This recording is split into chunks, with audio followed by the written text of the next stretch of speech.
এনসিপির নেতৃবৃন্দ যারা আছেন তাদের যে শব্দ চয়ন ব্যবহার করছেন এটা দীর্ঘদিনের ঐতিহ্যবাহী রাজনৈতিক দলের নেতৃবৃন্দের কার কোন ব্যক্তিগত ইগোতে আঘাত আসতেছে এটা অনেক সময় তারা খেয়াল করেন না। অ্যাডভোকেট শিশির মনির, আপনার ব্যাখ্যাকে আপনি কিভাবে দেখেন এই ঘটনাটা, আজকের যে পরিস্থিতির সৃষ্টি হলো, এটার পেছনে নেপথ্য কারণ কি আসলে? আমার কাছে মনে হয় আমাদের পারস্পরিক যে রেসপেক্ট বোধ, যে একটা অন্যের অবদানকে যে স্বীকৃতি দেওয়ার যে টেন্ডেন্সি, মানসিকতা, এটা এক ধরনের কম্প্রোমাইজ হয়েছে। এবং এই যে আত্মহমিকা বোধ, আমি ক্লেম করব, আরেকজন মনে হয় কন্ট্রিবিউট করে নাই, এই বোধ শক্তিটা এখানে প্রখর হয়ে গেছে। এটা উচিত না। সকলেরই কম অবদান ছিল। এই 15 বছরে 17 বছরে এমন কোনো গ্রুপ নাই, সিভিল সোসাইটির এমন কোনো মেম্বার নাই, এমন কোনো রাজনৈতিক দল নাই যারা নানান ফরম্যাটে অত্যাচার নির্যাতনের শিকার হয়নি। এই অত্যাচার নির্যাতনগুলো ব্যক্তি পর্যায়ে হয়েছে, দল পর্যায়ে হয়েছে, গোষ্ঠী পর্যায়ে হয়েছে, ইভেন প্রফেশন পর্যায়ে হয়েছে। ফলে যার যতটুকু অবদান ছিল কিংবা যতটুকু নির্যাতন নিপীড়নের শিকার হয়েছে তার প্রতি আমাদের শ্রদ্ধাবোধ থাকতে হবে।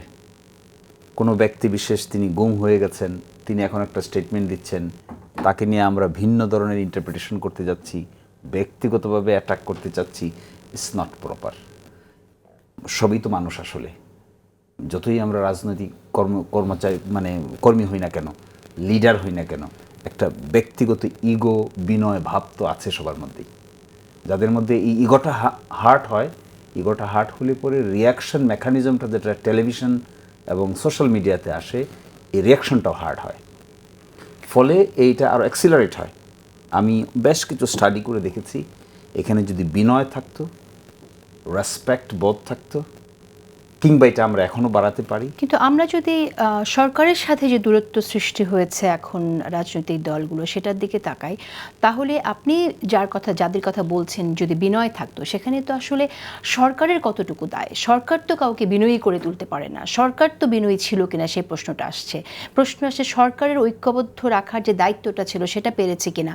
যেমনটি জুনায়েদ সাকি বললেন যে সেই দায়িত্বটা তারা আসলে পালন করতে পারেনি। না পারলে কেন পারলো না? যেমন ধরেন প্রফেসর ডক্টর ইউনূস, দেখেন উনি পদত্যাগ করবেন, কেউ কিন্তু চায় না, কোনো পলিটিক্যাল পার্টি চায় না। সকলে গিয়ে বলে আসছেন যে আমরা তো আপনার পদত্যাগ চাইনি। আজকে বিএনপি বলে আসছেন যে আমরা প্রধান উপদেষ্টার পদত্যাগ চাইনি, জামাতও বলে আসছে, এনসিপি বলে আসছে। তাহলে এখানে ব্যাপারটা তো গভর্নমেন্ট কেন্দ্রিক না। ব্যাপারটা হলো শুরু থেকে যেভাবে শুরু হয়েছে, হ্যাঁ জুনায়েদ সাকিব এই কথা বলতে পারেন যে গভর্নমেন্টের রেসপন্সিবিলিটি আছে সকলকে ঐক্যবদ্ধ রাখা, কিন্তু কিছু ইভেন্ট তো গভর্নমেন্টের বাইরে ঘটে। আর মূল যে ইগোর জায়গাটা ডেভেলপ করেছে, আমার তো মনে হয় এটা গভর্নমেন্টের বাইরে থেকে ডেভেলপ করেছে, not from inside the government.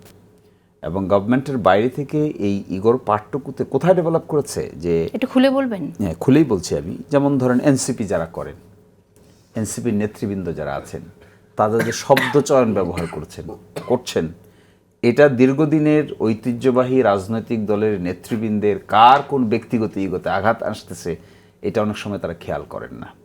তো my advice is to them, কথা বলেন, অ্যানালাইসিস করেন, কিন্তু শব্দ চয়ন মাস্ট বি রেসপেক্টফুল।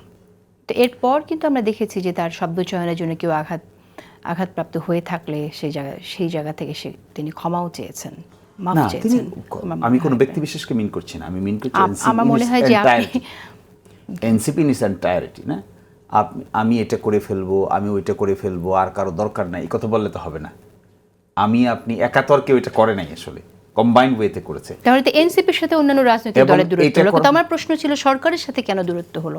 সরকার তো বিনয়ের জায়গায় কোনো অবিনয় এটার জন্য, যেমন ধরেন প্রকাশ তাদের দেখিনি সেরকম। বিএনপি যে সন্দেহ প্রকাশ করছে এখন, সেই প্রকাশ করার মূল কারণ হলো এটা, এই ইলেকশন ডিলে হওয়ার পিছনে একটা রিজনকে দাঁড় করানো হচ্ছে। সেই রিজনটা কি? সম্ভবত এখানে একটা সুনির্দিষ্ট রোডম্যাপ ডিক্লেয়ার করা না করা, ইলেকশন ডিলে হওয়া, একটা সন্দেহের ভাব হচ্ছে যে তাহলে কি ইলেকশন হবে না, কিংবা হলেও কি এই সময়ের ভিতরে না হয়ে ভিন্ন কিছু কেউ মেকানিজম করতেছে, একটা ভাব ডেভেলপ করেছে। ফলে এখানে গভর্নমেন্ট যদিও তার ইনিশিয়েটর নেয়, কিন্তু গভর্নমেন্ট মেডিয়েশনের জায়গাটাতে, যেহেতু গভর্নমেন্টের মধ্যে ছাত্রদের প্রতিনিধি আছে, তারাও এখানে ওয়ার্ক করছে, কেউ কেউ মনে করে ওই ছাত্র প্রতিনিধিরা আবার রাজনৈতিক দলের সঙ্গে গোপনে যোগাযোগ মেনটেন করে, এটাও মনে করে ছাত্রদের ভয়েসটা গভর্নমেন্টের ভিতরে যারা রেস করে তারা মনে করে অমুক অমুক ব্যক্তি এটা রেস করে। ফলে বিএনপি আজকে দেখবেন একটা দাবি দিয়ে আসছেন যে তারা ওই 2 ছাত্র প্রতিনিধির পদত্যাগ চান, সাথে হলো নিরাপত্তা উপদেষ্টার পদত্যাগ চান, এই দাবি দিয়ে আসছেন। আপনার অবস্থান কি, আপনি কিভাবে দেখছেন এই দাবিকে? আমরা যেটা বলে আসছি যে গভর্নমেন্টকে, ঠিক আছে, ইউনূস সরকার টুয়ার্ডস এ রাইট ডাইরেকশন তারা অগ্রসর হচ্ছে। আমরা বলেছি যে অবশ্যই দুটো জিনিসের রোডম্যাপ ডিক্লেয়ার করলেই অনিশ্চয়তা কাটবে। একটা রোডম্যাপ হলো নির্বাচনের ব্যাপারে একটা মাস, উইক, এরকম কিছু একটা ডিক্লেয়ার করে দেওয়া উচিত যে অমুক মাসে ইলেকশন হবে, অথবা অমুক উইকে অত ডেটের এত টাকার মধ্যে ইলেকশন হবে। আর দ্বিতীয় হলো সংস্কারের যে কথা বলা হচ্ছে, ঐকমত্য কমিশন একটা চার্টার ডিক্লেয়ার করবে, ওই চার্টারে সকলেই সিগনেচার করবে, এটাই হবে সংস্কারের এজেন্ডা। বিএনপির যে প্রস্তাবনা এই বিষয়ে আপনার এটাও সুনির্দিষ্টভাবে মানে ডিক্লেয়ার করে দেওয়া উচিত। আমার ধারণা বিএনপি যত আলোচনা করেছে আজকে, যে লিখিত বক্তব্যটা পাঠ করে শুনিয়েছে মিডিয়ার সামনে, এখানে মূল বিষয় ছিল নির্বাচনের সুনির্দিষ্ট রোডম্যাপ চান, সংস্কারের সুনির্দিষ্ট রোডম্যাপ চান।